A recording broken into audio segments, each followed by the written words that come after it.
Onu kazanmak, onun yolunda, onun hoşnutluğunu elde etmek için dünyada bulunuyoruz.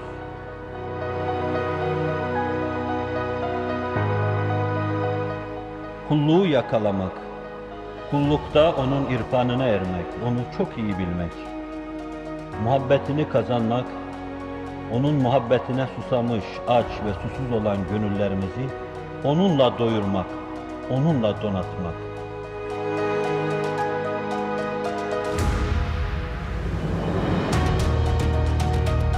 Şu imtihan meydanında burada yürümek için önümüze açılmış turnikeyi selametle aşmak, idrakla girmek, onu çok iyi değerlendirmek. Hayatta insana bir kere nasip olur bu fırsatı çok iyi değerlendirmek. Ve 12'den oku atıp vurmak.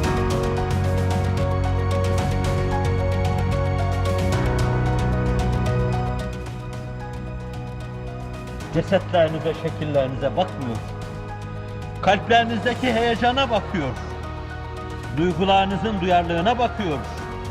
Kalbinizin atışlarına bakıyor. İstikametinize bakıyor.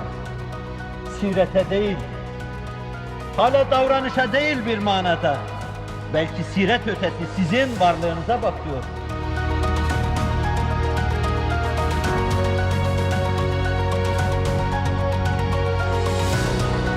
İnsan haddi zatında Allah'ı sevmesiyle en büyük bahtiyarlığa erer.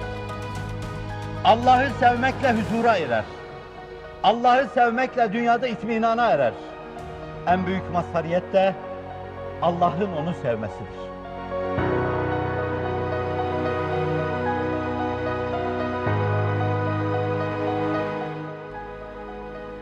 Allah yanında derecenizi öğrenmek istiyorsanız, Allah'ın sizin nezdinizde derecesine bakınız. Ne kadar seviyorsunuz?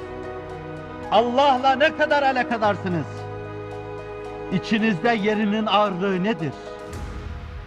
Ne kadarsa o kadar onun yanında olduğunuzu hatırdan çıkarmayınız. O kadar seviyorsunuz.